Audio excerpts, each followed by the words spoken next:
Dottie Peoples is one of the most recognizable voices in gospel music. As a five-time Stellar Award winner, she's enjoyed decades in the spotlight. But it's her life as a caregiver that keeps a song in her heart and the praises flowing. I'm Debra Tyler-Horton, State Director for AARP Georgia, and this is In My Own Words.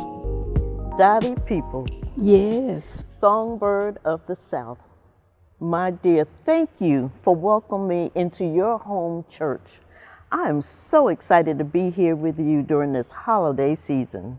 Well, I'm just blessed, and thank you for asking me to be here. I'm telling you, we're going to have a good time today. Yes, we are. Yes, we are. Our listeners are going to be blessed today. Well, you know, it is the holiday season. And this is the time of the year that AARP, we want to recognize our caregivers. Yes. And so I know you've been a caregiver for quite some time. And I wanted to know if you would share your story with us. Yes, I am the oldest of 10 kids. Wow. My mom and dad had 7 girls and 3 boys. And I can remember my mama saying, I don't know why we got all these girls. But in the end, those 7 girls, well, it's 6 of us living. And when my mom became sick in 2015, we saw the girls jump into action. My sister, Sheila, had just moved from Cincinnati, and her job brought her to Atlanta. And she worked from home, so it was just perfect for her to be there with her computer at the house with Mama in Alabama. So when she came to Atlanta for her rest of her treatments, she ended up staying with me. I changed everything at the house. My master bedroom, I made my sitting room her bedroom. Okay. And I had a big sofa in there. So when she really got sick, my sisters would sleep on the sofa. She was never by herself. Always one of us girls were there. So after Mama passed in 2016, I started taking care of my dad, Robert Milton, right now. He just turned 96 on November 3rd. Wow. So we've been blessed with him, and he's with me in Atlanta. And it's been fun being a caregiver with him because he has his right mind, and he doesn't really stay like sick. So that's a blessing right there. And then my sister in Alabama, Valerie, when he wants to go back home and just visit with his buddies and stuff, he goes there, and her husband caregive him there in Alabama. So many times, you know, we hear, you know, when families, a lot of them won't say I'm a caregiver. I'm taking care of Mom, or I'm taking care of Dad. But the reality is, it is caregiving. And what I love what you just talked about was it takes a team to caregive. So you all are balancing this out. How did you figure that out? Well, being the oldest, I had to think of something. But like, I can remember at my mom's homegoing, I got up to speak, and I said how my sisters were like, everybody had their role. Okay. Sheila knows all the doctors.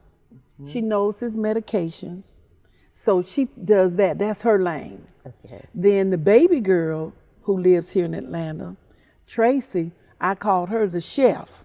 She does all the cooking and all that. Between me and her, we do the cooking. And my other 2 sisters fly in and out when we need them. Juanita, Alethea. I got so many, I had to remember all these names. They fly in whenever we need them because I'm on the road a lot. So when I have to be on the road, I need somebody that can stay there all night. Okay. So we fly in Alethea to stay there. Dottie, did you know that there are over 1 million unpaid caregivers here in the state of Georgia? Wow, no, I didn't. Just imagine your family, this coordinated effort that you all are doing around caregivers. I want to say to those that are out there that caregiving, to AARP has a wealth of information that's available to them. And if you did not know, please visit www.aarp.org/caregivers. There you'll find so much information for our caregivers to learn about exactly what you talked about. How do you balance caregiving and how do you create ways for family support? So what if you didn't have a sibling?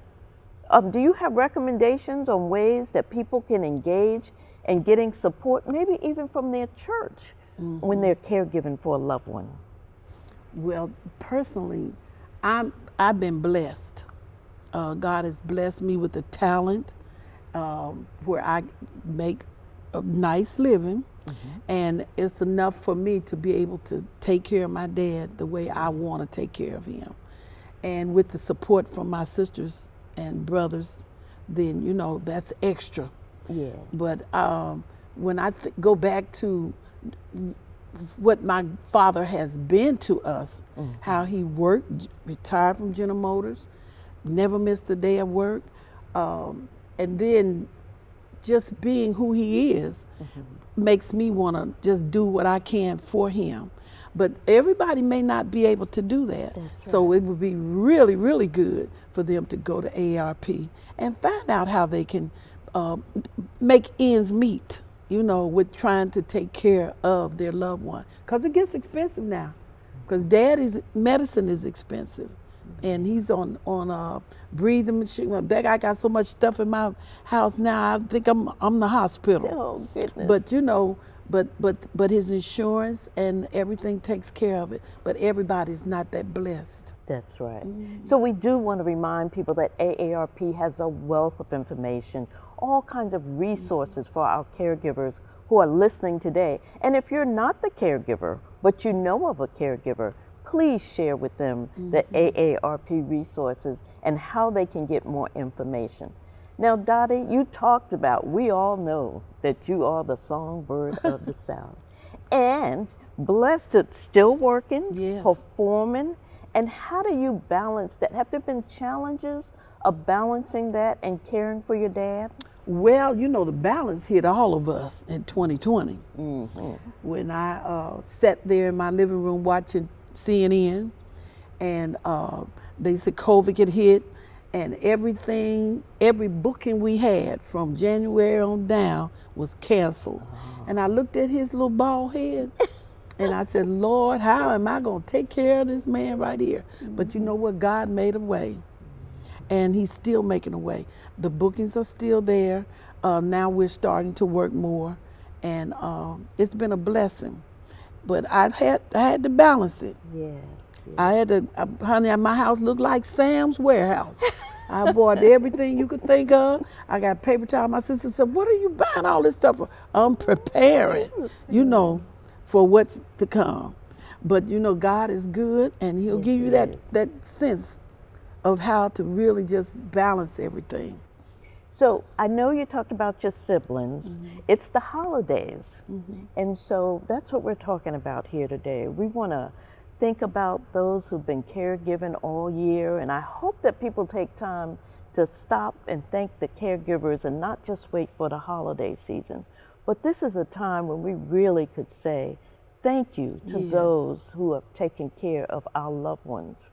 What would you like to say to some of those out there that's caregiving? Well, first of all, you got to say thank you, because a lot of people devote most of their life to taking care of their loved one, and it's not an easy job doing it.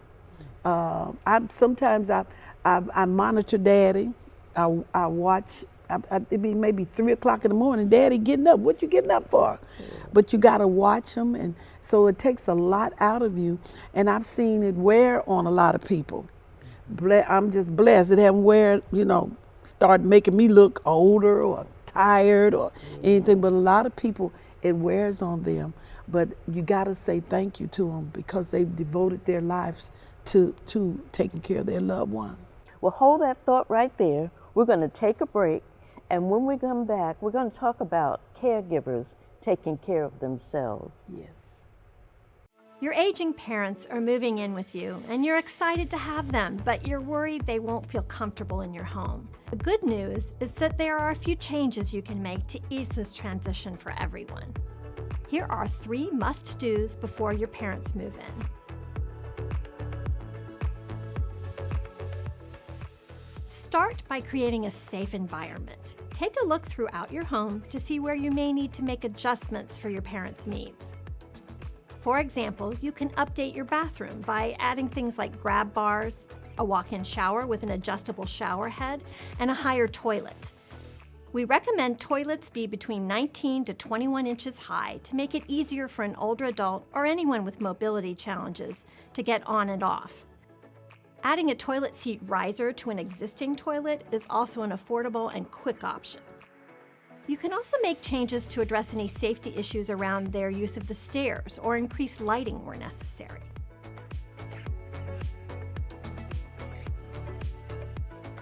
When moving in with anyone, privacy can be a concern, so make sure everyone is able to have their own private areas in the home, and respect each other's boundaries in those areas by always knocking first. You can also integrate some of your parents' furniture, photos, and knickknacks into common areas like the living room or dining room to help make the entire house feel like their home too. Reorganize areas to make it easier for your parents to move around the house. For example, in the kitchen, move all the appliances down to the counter and keep cookware on lower or open shelves so they're easier to reach. This way, your parents will have no trouble making their own meals whenever they like. By making just a few of these adjustments, you'll help make your parents safe and comfortable in their new home.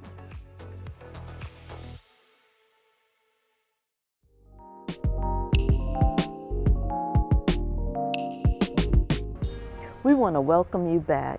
You know, we ended talking about caregivers taking care of themselves. And that's not always easy. And it puts a lot of strain on not just the mental health aspect of taking care of ourselves while taking care of loved ones. Can you share with us how you will go about balancing out that taking care of you? What does it for you, Dottie? What do you do? Honey, singing, honey. You know, that's what it just, I can be hurting and I get on stage and nothing bothers me, nothing at all. And I just dwell on just blessing people and singing to people. If the people are hot out there, I'll sing all night. And it just does something mentally and physically for you when you're out there in front of the audience. So, you know, this is the holiday season and we're here to try to bring some joy to caregivers. Mm-hmm. Is there any special moment or experience that you had during the holiday season and an experience with caregiver? Well, I'm gonna make it short as I can, okay. But I can remember years ago, we had a call from a lady in Detroit, mm-hmm. and she had left a voicemail and said we thought she wanted us to give her some money or something, but she said, all I want is for my baby to meet Dottie when she comes to Detroit. Mm. My husband is terminally ill, and we've exhausted all our money. So for Christmas, all I could do was buy my baby a ticket to her concert because she loves Dottie, and we put it in a shoebox. So when I got to Detroit, going on real past Christmas, I got on stage and I said, where's Annika? And down walked this pretty little girl, long braids, pretty as she could be, and we had a stool on stage and we sat her on the stool. Her favorite song was, He'll Step Right In Just When You Need Him the Most. How do you think a 10-year-old would love a song like that? That was her favorite song. So while I was singing that song, that baby got off the stool and was next to me, pulling on my dress, holding me. And everybody, wasn't a dry eye in the whole theater. And that just touched me more. My band was even, my band don't never cry. They was even crying. It was just that touching to know that we touched that baby's life at a time when her father was terminally ill, and he did eventually pass. But to me, that was a part of my career that I will never, ever forget.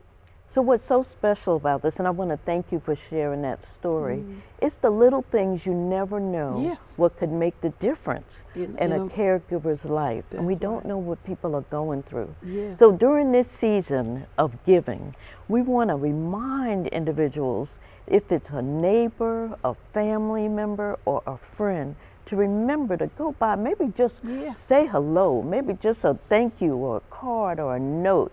Because we cannot do what we do if our loving family members weren't caring for the loved ones for us. Yes. Dottie, I want to remind everyone about opportunities and information for caregivers. If they will go to www.aarp.org/caregivers. Now, Dottie, it's the holidays. I know we've been talking about it, and it still can be very challenging for caregivers, for the ones that they're taking care of and for the ones that they've lost. Yes. And I know for me personally, I feel so blessed to have my sister who is home with my mother, and my mom is 98 years old. Oh, that's a blessing. Back in Brooklyn, New York. And if it wasn't for my sister being there, living there, looking after mom, I know she doesn't consider her a caregiver because this is mom, but she is a caregiver. And I wouldn't be able to be sitting here talking to you or doing the work that I do with AARP if it wasn't for my sister. Yes. So as this holiday season, I want to say thank you to Rita, to my sister, for all she does and for all she has done. Not just for my mom right now, but my sister who passed away, she was there. So Dottie, tell me about your sisters. I just love the fact that you have your sisters there to support you during this time too. Well, I try my best to always show them I love them and I appreciate everything that they do, especially the ones that come in. They don't have to fly in to stay with Dad so that I can go work. Yes. And I want to say thank you to Teresa, Valerie, Alethea, Juanita. How many is that? I got. I love it. Oh, I don't want to miss. If I miss somebody, I'm gonna be. You're in going to hear trouble. about it later. Who did I miss? I think I got Sheila. All of them. They really just come to the Tibet. When I ask them, I tell them I got to be in Chicago. Then somebody get on the plane. So I want to say thank you to all my sisters also. So we're saying to all of you, remember those that are taking care of your loved ones. They may not consider themselves a caregiver, but we know that's what they're doing. Yes. So please, during this holiday season, remember to say thank you for all you've done. Now, Dottie, we're not finished yet, and I know you're going to perform one of my favorite songs. Can you tell us what inspired that song? Wow. My sister, one of the 7 girls, she passed, and Tilly was very, very close to me. She really was there for me when I was on the road. She took care of my house, everything. So when she passed, I was the one that spoke at her homegoing, because I said, these preachers don't know nothing about my sister. Let me tell y'all about my sister. And I'll never forget, when I got in the limousine, my bishop wasn't able to be there because he was over in Africa. Okay. So when I got in the limousine, my cell phone rang, and it was him calling me from Africa. And he said, I'm sorry, I wasn't there. He said, but I want you to remember one thing. It's not goodbye, but see you later. And that did something to me. And I went home and I picked up my pen and I just started writing. It's not goodbye, but see you later. And that's how that song became one of the songs on my Do It, and I Got This CD. And I listened to that song in the car, driving to work. because I lost my sister during COVID. And that song just touches my heart, Yes. Dottie. And I know it's going to touch many of your hearts today. So stay tuned, because we're going to give you the gift of Dottie Peoples, the songbird of the South. And she's going to bring you this very special song. Thank you. Thank you, Dottie. Thank you, babe. This is AARP Policy Now, a quick take on the latest policy issues most affecting older Americans and their families. Consider this. Family caregivers provide an estimated 36 billion hours of care to aging parents, spouses, other family, and friends. AARP's new 2023 report values this unpaid care at $600 billion. There are 48 million family caregivers, and 40% of them come from multicultural communities. We need to understand more about what their unique cultural values and what their needs are. So we need more research around that, but more than anything, we need to think about how we can help them. Family caregivers do many things, including taking people to healthcare appointments, managing medications, preparing meals, paying bills, and quite often performing medical or nursing tasks. 30% of all family caregivers are now caring for 2 generations, often referred to as the sandwich generation, even while still working. We have a growing need for family caregivers. In 10 years, there are going to be more people who are 65 or older than there are children 18 or younger. So the demands will continue to grow as the population of potential family caregivers shrink. And therefore, it's a public health emergency. We have to prepare for this. We can't wait for 10 years. Therefore, the demand for alternative solutions in providing care is critical. Family caregivers need more flexibility, those who are working in particular. They need to have better ways of finding services for the person they're caring for. They need sick leave, paid family leave, caregiver tax credits, and other ways to help them with the financial additional costs that they have in family caregiving. We need to give them a break, respite care. So I consider family caregivers the precious, scarce resource that we really have to do more to support. To learn more, visit aarp.org/valuing. AARP Policy Now is produced by the AARP Public Policy Institute.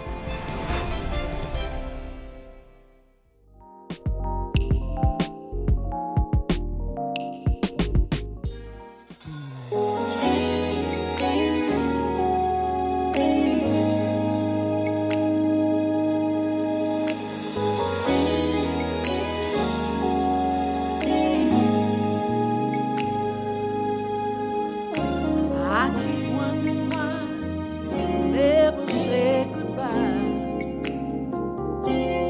Don't understand it, no matter how hard I try. There is no answer to the question why. I can't stop the tears because in my heart it will never be goodbye. It's not goodbye. It's not goodbye. But see you later. See you later. It's not goodbye. It's not goodbye. But see you later. See you later. It's not goodbye. It's not goodbye. But see you later. We'll see each other again.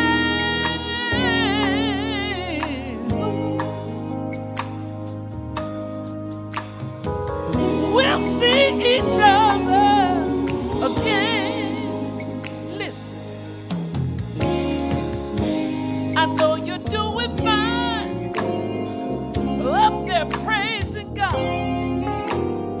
You and the angels singing and having a good time. Seem like time went so fast. Good times we had will always last. Who would have thought they would be our last? Oh, our last.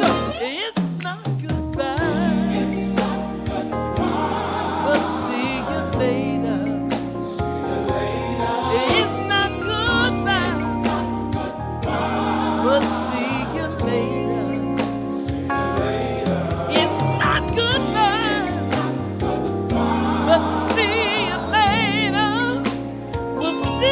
each other again.